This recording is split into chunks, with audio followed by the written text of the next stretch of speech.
یہ ہیں بدلو کی نشریات۔ جہاں عورت ہی محفوظ نہ ہو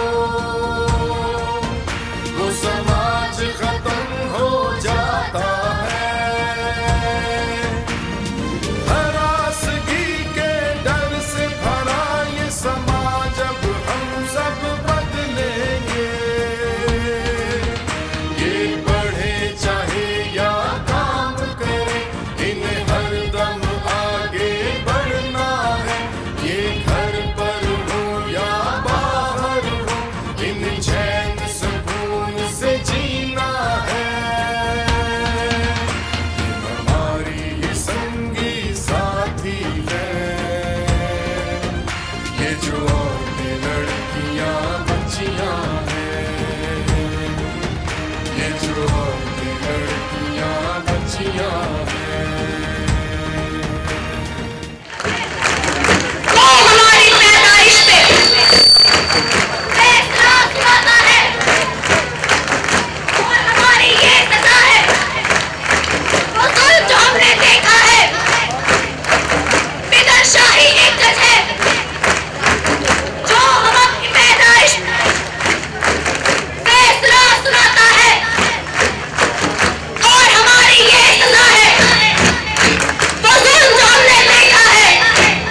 ناظرین، آپ دیکھ رہے ہیں بدلو کی خصوصی نشریات عورت مارچ سے۔ ہمارے ساتھ موجود ہیں بیرسٹر جنت کلیار، جو کہ عورتوں کے حوالے سے، نوجوان لڑکیوں کے حوالے سے جو ہراسگی کے کیسز ہیں خاص طور پر ان کے اوپر بہت سرگرم ہے اور وہ جو ہے وہ کام کرتی ہیں، اس کے حوالے سے بہت ایکٹیو ہیں۔ ہم ان سے بات کریں گے کہ مارچ میں ایک ڈیمانڈ رکھی گئی ہے کہ جو پاکستان کے ہراسمنٹ کے لاز ہیں ان کے اندر کوئی حکم موجود ہے، ان کے اندر کوئی مسئلے ہیں جس کی وجہ سے وہ ڈیمانڈ کر رہی ہیں خواتین جو یہاں پر موجود ہیں کہ اس میں امینڈمنٹس کی ضرورت ہے۔ تو سب سے پہلے تو آپ ہمیں لا کی لمیٹیشن بتا دیں اور اس کے بعد بطور ایک قانون دان آپ کے خیال میں کیا کس قسم کی امینڈمنٹس ہیں فوری طور پہ کرنی چاہیے؟ جو ہراسمنٹ کے قوانین ہیں وہ 3 قسم کے ہیں۔ جو ہراسمنٹ کا ایک تو سائبر کرائم لا ہے، دوسرا ایک ورک پلیس ہراسمنٹ ایکٹ ہے، اور تیسرا ہمارے پاس جو ریکورس ہے وہ پاکستان پینل کوڈ کے تحت ہے۔ اب یہ ہے کہ قانونی طور پر اور کاغذ پر تو ہمارے پاس تینوں یہ ریکورس موجود ہیں، لیکن ہم جب بات کرتے ہیں کہ کیا عورتیں اس ریکورس کو استعمال کر سکتی ہیں، وہ وہاں پہ مسئلہ آتا ہے۔ اگر میں سب سے پہلے ورک پلیس ہراسمنٹ ایکٹ کی بات کروں تو اس میں جو 2 بہت بنیادی باتیں ہیں وہ یہ ہے کہ ہراسمنٹ کا ورک پلیس پہ ہونا ضروری ہے اور امپلائر امپلائی ریلیشن شپ اسٹیبلش ہونا ضروری ہے۔ اگر امپلائر امپلائی ریلیشن شپ اسٹیبلش نہیں ہوتا اور اگر ہراسمنٹ جو ہے ورک پلیس پہ نہیں ہوتی اور ورک پلیس کی ڈیفینیشن بہت نیرو دی گئی ہے تو پھر ورک پلیس ہراسمنٹ ایکٹ کے تحت آپ کو پروٹیکشن حاصل نہیں ہے اور پھر آپ اس کو آپ کے پاس وہ ریکورس موجود نہیں ہے۔ اور ہم نے ایک جو مشہور کیس ہے میشا شفیع اور علی ظفر کا، اس میں بھی یہی دیکھا کہ جو ان کا کیس تھا وہ اس وجہ سے اومبڈس پرسن نے اس کے اوپر فیصلہ نہیں کیا یا میرٹس پہ فیصلہ نہیں کیا کیونکہ انہوں نے یہ کہا کہ جو بنیادی ریکوائرمنٹس ہیں ورک پلیس ہراسمنٹ لا کی وہ ہی پوری نہیں ہوتی۔ اگر ہم باقی 2 قوانین کی بات کریں، ایک ہے ہمارے پاس پاکستان پینل کوڈ کا، جیسے میں نے کہا سیکشن 509 کے تحت ہم کمپلینٹ فائل کر سکتے ہیں۔ اس میں یہ ہے کہ اس کے لیے ہمیں پولیس کے پاس جانا ہے اور ہم سب جانتے ہیں کہ پولیس کے پاس جانا وہ پورا پروسیس جو ہوتا ہے ایک سروائیور کے لیے کتنا مشکل ہوتا ہے اور کیا کنوکشن ریٹ ہوتا ہے وہ بھی ہمارے آگے ہے۔ اگر ہم اس کے علاوہ بات کریں جو ہمارے پاس سائبر کرائم لا موجود ہے یا آن لائن ہراسمنٹ کا لا موجود ہے، ہم نے وہ بھی دیکھا کہ FIA کا یہ جو قانون ہے Pakistan prevention of electronic crimes act, اس کو کس طرح سے ویپنائز کیا جاتا ہے خواتین کے خلاف جو اپنی کوئی کمپلینٹس اس طرح کی لے کے آتی ہیں یا اپنے ساتھ ہوئی ہوئی زیادتی کا جو ہے اظہار کرتی ہیں اور کس طرح سے یہی سائبر کرائم لا ان کے خلاف استعمال کیا جاتا ہے۔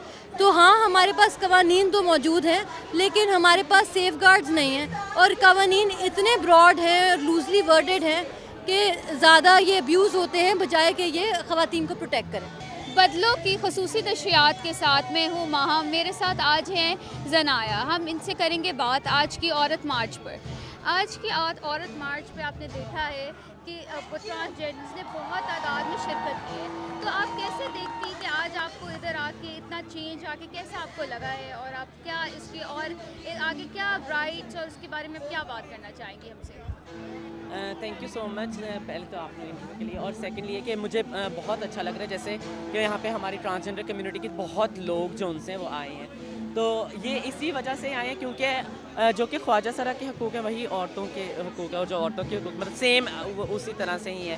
تو ہم لوگوں کو ہمارے جو حقوق ہیں وہ نہیں مل رہے، اس کے لیے ہم لوگوں کو ساری ٹرانسجینڈر کمیونٹی کو آج ہمیں باہر نکلنا پڑا. اور اسٹل جس طرح سے اگر میں لاء کی بات کروں تو ٹرانسجینڈر پروٹیکشن ایکٹ ہے 2018 جس کی امپلیمنٹیشن جو ان سے پراپرلی نہیں کی گئی ہوئی ہے.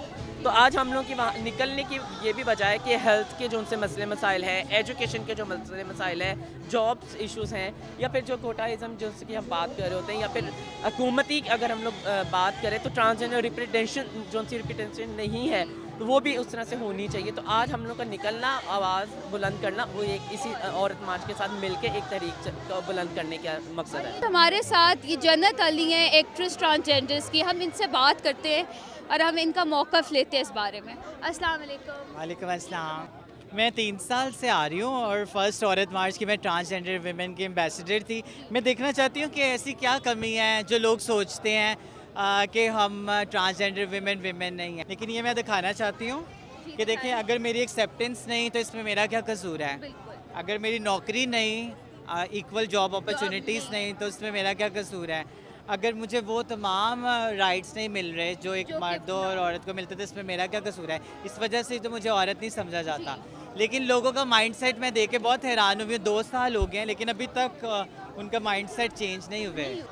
کیا نام ہے آپ کا؟ میرا نام محبہ ہے. محبہ. اچھا، ہم آپ سے یہ پوچھنا چاہیں گے کہ آپ نے چارٹر آف ڈیمانڈ پڑھا ہے اور آپ اس کے بارے میں کیا کہتے ہیں، جو عورتوں کی صحت اور اس پہ جو بنے اس کے بارے میں کیا اپنی رائے دیں گی؟ دیکھیں جس طریقے سے جیسے یہ پینڈیمک آیا ہے اور اس کا پوری دنیا پر بہت برا اثر پڑا ہے، پر خاص کر کے ہر ملک کی عورتوں پہ اس کا اور زیادہ ایک بہت برا طریقے سے اثر آیا. اور اسی طریقے سے پاکستان میں ہم دیکھیں تو سچویشن بہت زیادہ خراب رہی ہے. اسی وجہ سے آج عورتیں نکلی ہیں کہ اگر صحت کے بھی مسائل ہیں تو زیادہ غمگین طریقے سے عورتوں کو ہی ہمیشہ ان کے ساتھ نپٹنا پڑتا ہے، جس کی وجہ سے عورتیں اس کے اوپر آواز اٹھانا چاہتی ہیں، حکومت کو احساس دلانا چاہتی ہیں کہ جس طریقے کے ان کو مسائل ہیں ان کے اوپر بھی کوئی ایکشن لیا جائے کہ ان کا حل نکالا جائے. بالکل. اور آپ کو لگتا ہے کہ عورتوں کی اویئرنیس کے لیے یہ کیمپیننگ ہونی چاہیے اور ہماری یہ جو لوور طبقہ عورتیں ان کو جا کے اویئر کرنا چاہیے اور اس طرح کی دیکھیں اویئر تو وہ جو سب سے زیادہ آئی تھنک ہمارے معاشرے میں جو اویئر عورت ہے وہ ایک محنت کش عورت ہے. ٹھیک ہے، تو ہمیں ان کو اویئر کرنے کی ضرورت نہیں ہے، پر جرأت پیدا کرنے کی ضرورت ہے. اس وجہ سے اس دفعہ عورت مارچ کی بھی آرگنائزنگ کمیٹی نے وہاں پر طبی کیمپ، میڈیکل کیمپ لگائے ہیں اور ان کو جو ہے اس طریقے سے کنیکٹ کرنے کی کوشش کی. اور آپ نے دیکھا ہے کہ جیسے اب چائلڈ ابیوز اتنا بڑھتا جا رہا ہے اور عورتوں کا بھی اتنا بڑھتا جا رہا ہے، تو آپ کو کیا لگتا ہے کہ سروائیور اور وکٹم کو انصاف دلانے کے لیے جو کہہ دیتے کہ ریپسٹ کو ہینگ کر دے، تو کیا یہ صحیح سزا ہے یا آپ کو لگتا ہے کہ اس سے کیا ان کو جسٹس مل جاتا ہے وکٹم اینڈ سروائیول کو؟ نہیں، بالکل بھی نہیں، ہمیں یہ بالکل نہیں لگتا. اور عورت مارچ کی جو مین کمیٹی ہے وہ بالکل بھی یہ نہیں چاہتی کہ اس کو ہینگ کیا جائے ریپسٹ کو، کیونکہ ہم یہاں پر نہ مردوں کے خلاف کھڑے ہیں، ہم یہاں پر عورتوں کے ساتھ ضرور ہیں پر مردوں کے خلاف نہیں ہیں، اور ہم یہاں پر انصاف کا نظام چاہتے ہیں. ہم بیسکلی ریاست کو جو ہے مطلب بتانا چاہتے ہیں کہ آپ اپنی ذمہ داریاں لیں. تو ہمیں لگتا ہے کہ ریاست ہی اس سارے معاملے کو ٹھیک کر سکتی ہے، اور صرف ایک بندے کو پھانسی لگا کے یا کچھ لوگوں کو پھانسی لگا کے یہ وبا جو ہے اس کو ختم نہیں کیا جا سکتا، بلکہ اویئرنیس سے، گورنمنٹ کے ایکشن سے، ان کے تھرو جو ہے یہ زیادہ بہتری آ سکتی ہے. ہینگ کر کے کبھی بھی کچھ نہیں ہوگا. منیر صاحبہ یہ بتائیے گا کہ آپ خود بھی ایک اینکر پرسن ہیں، ہم نے دیکھا کہ میڈیا کے ساتھ کافی تلخ کلامی بھی ہوتی رہی، بحث بھی ہوتی رہی والنٹیئرس کی، آرگنائزرس کی، تو اس کی کیا وجہ آپ کو نظر آتی ہے؟ ویسے بھی مارچز ہوتے ہیں لیکن اس طرح کبھی ہوا نہیں ہے، اچھے لوگ بھی اس طرح سے ہیں جن کے ساتھ کوئی بحث نہیں ہوئی ہے، تو کیا طریقہ کار ہونا چاہیے، یا کیا میڈیا کی طرف سے آپ کو مسئلہ نظر آتا ہے، آرگنائزرز کی طرف سے نظر آتا ہے، کیا کوئی طریقہ کار کیا بننا چاہیے مارچز کے لیے؟ دیکھیے I can understand that organisers nervous ہیں، مگر چونکہ یہ ان کا پہلا ایکسپوجر ہے جلسے جلوسوں کا، تو شاید ان کو اتنی ابھی تک ایکسپیرینس نہیں ہے. مگر جلسے جلوسوں میں آپ the last thing that you do is alienate the media. That's the last thing that you do. اور یہاں پہ جو میڈیا ہے، جب میں آپ کو صحیح بتا رہی ہوں، ہاسٹائل میڈیا نہیں ہے. میں نے ہاسٹائل میڈیا دیکھا ہے، یہ ہاسٹائل میڈیا نہیں ہے، یہ آہستہ آہستہ ہو گیا ہے. اس لیے ہوا ہے بیکاز آپ ایک چیز کو سمجھنے کی کوشش کریں, جب ایک ایونٹ ہوتا ہے تو میڈیا نے اپنا کیمرہ وہاں پہ رکھنا ہوتا ہے, جب تک اس کو ویژول نہ ملے تو وہ اپنی اسکرین پہ کچھ نہیں دکھا سکتا. تو میرا خیال ہے آرگنائزرز کو بھی تھوڑا سا نرم دل کرنا چاہیے, برداشت بڑھانی چاہیے, اور میڈیا والوں کو بھی سمجھنا چاہیے کہ اب یہ پرانی والی خواتین نہیں ہیں جو ہر کسی کو ویلکم کرتی تھی, آپ ان کے سر پہ بھی ڈنڈا مارتے تھے تو وہ احترام کرتی تھیں. تو میرا خیال ہے دونوں طرف سے برداشت ہونی چاہیے. مگر آئی ووڈ سے, بیکاز میں خواتین کے حقوق میں یقین کرتی ہوں, میں عورت مارچ میں آتی ہوں, یہاں پہ شرکت کرتی ہوں, کہ میڈیا کو ایلینیٹ کرنا کوئی ایک عقل مندی کی بات نہیں. دوسرا یہ بتائیے کہ آپ پچھلی بار بھی مارچ میں تھی, آگے تھی, پچھلی بار ایک اور منشور تھا, اس بار ہیلتھ کیئر کے ڈیمانڈز ہیں, تو آپ کو منشور آپ نے دیکھا ہوگا, تو اس میں جو مطالبات ہیں وہ آپ کو کیا لگتا ہے کہ کتنے ضروری ہیں, کس طرح مارچ کس طرح ایوالو کیا ہے, آپ اس کو تحریک کو, جو عورتوں کی تحریک ہے پاکستان میں, اس کی آپ تاریخ بھی جانتی ہیں, تو تحریک کو آپ کس طرف جاتا ہوا دیکھ رہی ہیں, اور جو آج کے منشور کی جو ڈیمانڈز ہیں اس کو آپ کس طرح دیکھتی ہیں؟ دیکھیے, جو آج کا منشور ہے وہ انٹرنیشنل ویمن ڈیز سے مماثلت رکھتا ہے. یہ وہی منشور ہے جو انٹرنیشنل ویمن ڈے نے بات کی ہے جس کے اوپر, مگر میں سمجھتی ہوں کہ ہر سال خواتین, بہت ساری خواتین اس دن کا انتظار کرتی ہیں اور وہ اپنی بات آ کے کہتی ہیں. ان کو کوئی سروکار نہیں ہوتا بھائی کہ کیا منشور ہے کیا نہیں ہے. میں نے بہت ساری خواتین سے یہاں پہ بات کی ہے اور مردوں سے بھی بات کی ہے, اور وہ تمام باتیں لے کے آئے ہیں جو ان کے دل کے قریب ہے, چاہے وہ ڈومیسٹک وائلنس ہو. ایک لڑکی نے یہ بھی کہا کہ یہاں پہ جو خواتین ہیں وہ ڈومیسٹک وائلنس سے زیادہ مرتی ہیں, کرونا سے کم, اور اس نے درست کہا. تو میں سمجھتی ہوں کہ یہ ایک ایسا دن بن گیا ہے جب ہر عورت اپنی دل کی بات کرتی ہے اور ہر مرد حقوق اور برابری کی بات کرنے کا اس کو موقع ملتا ہے. ناظرین, آپ دیکھ رہے ہیں عورت مارچ سے بدلوں کی خصوصی نشریات. ہمارے ایڈیٹر ہمارے ساتھ موجود ہیں, وہ اس کو آبزرو کر رہے ہیں. پچھلے سال بھی انہوں نے شرکت کی تھی. امتیاز صاحب, بہت شکریہ آپ کا جوائن کرنے کا. امتیاز صاحب, یہ بتائیے گا کہ آپ نے دیکھا کہ میڈیا کے ساتھ تھوڑا سا آرگنائزرز کی تلخ کلامی ہوتی رہی, سارا سلسلہ چلتا رہا. تو جلسے جلوسوں میں تو یہ ہے کہ جو آرگنائزرز ہوتے ہیں, منتظمین ہوتے ہیں, ان کا میڈیا کے ساتھ ایک اچھا تعاون بھی ہوتا ہے, میڈیا بھی ان کے ساتھ تعاون کرتا ہے اگر کوئی اس طرح کا سنجیدہ مسئلہ ہو. ظاہر ہے پاکستان کی 51% آبادی کا مسئلہ ہے, ان کے حقوق کی بات ہے. تو آپ اس مسئلے کو کس طرح دیکھتے ہیں؟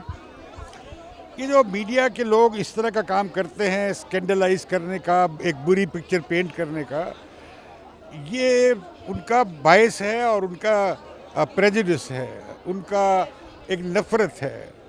اور یہ ان کی تعلیم ایسی ہوئی ہے, پدر شاہی نظام میں, مرد کی بالادستی کے نظام میں. عورت پاؤں کی جوتی ہے, عورت جو ہے وہ اگر سڑک پہ جائے گی تو وہ صحیح نہیں ہوگی, اور تعلیم میں آئے گی, سپورٹس میں جائے گی, انہیں ہر عورت کی ہر سرکے میں بے اعتراض ہے.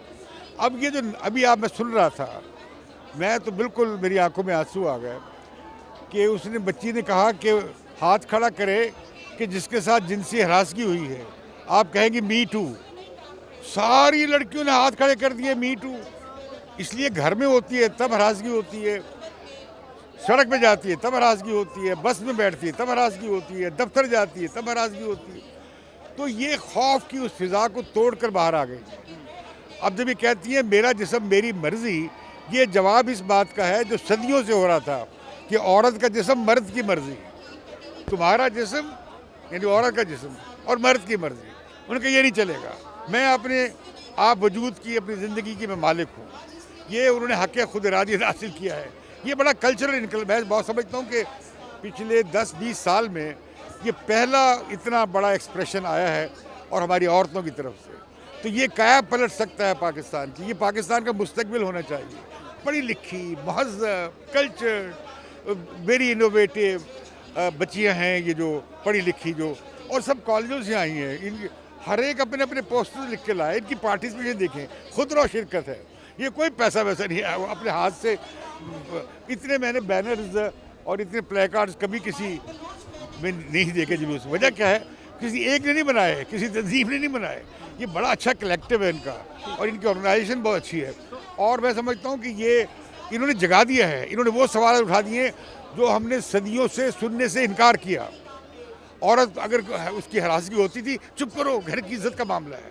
بچے کے ساتھ گھر میں زیادتی ہو جاتی, چپ کرو, پتہ نہ لگے, اس کی وہ بدنامی ہو جائے گی. تو انہوں نے کہا نہیں ہم اب اس پرانی روایتوں کے شکار ہو کے اپنا منہ بند نہیں کر لیں گی.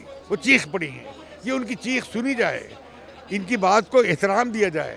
یہاں پہ بیمار ذہن کے میل شوونسٹ ہیں جو عورت کو جنہوں نے تماشا بنایا رکھا ہے, بازار کی ایک منڈی کی شے بنائے رکھا ہے, ان کے دلوں پہ پتھر اس لیے لگ رہے ہیں کہ عورت نے کہا کہ نو مور, ہم آپ کے مشق ستم کا نشانہ مزید بننے کے لیے تیار نہیں ہے. امتیاز صاحب یہ بتائیے گا کہ یہ آپ نے بہت اہم جو ہے وہ نکات اٹھائے, یہ بھی بتائیے گا کہ آپ نے مختلف جنریشنز کی جو عورتوں کی تحریک ہے اس کو آپ نے دیکھا ہے, اور آپ اس میں جو ہے وہ اس کو سپورٹ بھی کرتے رہے ہیں, اور آپ اس پہ لکھتے بھی رہے ہیں, بات بھی کرتے ہیں اپنے شوز میں بھی. تو آپ نے کیا دیکھا ہے کہ جو سب سے جو مین ایولیوشن ہے جو فیمنسٹ موومنٹ کی پاکستان میں, جو عورتوں کی تحریک کی, وہ آپ کس شکل میں آپ دیکھ رہے ہیں, اور اس کا مستقبل آپ کیسے دیکھتے ہیں؟ دیکھیے یہ جو دنیا میں تھے نا پہلا, دوسرا, تیسری, چوتھی لہر, پاکستان میں ان سب چاروں کی چہار جو فیمنسٹ لہریں تھیں سب کے ایشوز موجود ہیں. کیا عورت کو مکمل ووٹ کا حق مل گیا ہے؟ کتنے علاقے ہیں جہاں ووٹ ڈالے نہیں دیتے, اور عورت کے تو ووٹ ہی بہت کم لکھے گئے ہیں مردوں کے مقابلے میں. کیا عورتوں کو برابر مواقع ہیں؟ تعلیم کے نہیں ہیں, صحت کے نہیں ہیں, روزگار کے نہیں ہیں. اور پھر یہ جو ہمارے معاشرے میں پدر شاہی رواج ہیں, اور یہ کثیر الزوجگی جو ہے, اور یہ جو منڈی عورت کی منڈیاں لگا دی گئی ہیں, عورت کو ناپا جاتا ہے انچوں کے حساب سے. اور یہ جو سارا اب جو سیکنڈ جنریشن کی انقلابی خواتین جو میری جنریشن تھی, انہوں نے جنسیت پرستی کو اٹیک کیا, عورت کو منڈی کی شے بنانے کو اٹیک کیا, عورت کے جسم کا مارکیٹ کے لیے استعمال کو اٹیک کیا, اور انہوں نے ان کے تولیدی جو حقوق ہیں زچگی کے اور اس پروکریشن کے, ان کی بات کی, اور انہوں نے مرد کی بالادستی کو اور پدرشاہی کو چیلنج کیا, اور انہوں نے عورت کی امپاورمنٹ کی بات کی. اگر وہ نہ ہوتی تحریک تو یہ چوتھی لہر بھی نہ آتی. چوتھی لہر بھی آئی ہے بیسیکلی جو سیکسزم کے خلاف, جنسیت پرستی کے خلاف دوسری لہر کی عورتیں تھیں, انہی کا کنٹینیوشن ہے. یہ کہتی ہیں نہیں یو کانٹ ریپ اس, بھائی کس دین میں لکھا ہے کہ ریپ کرو؟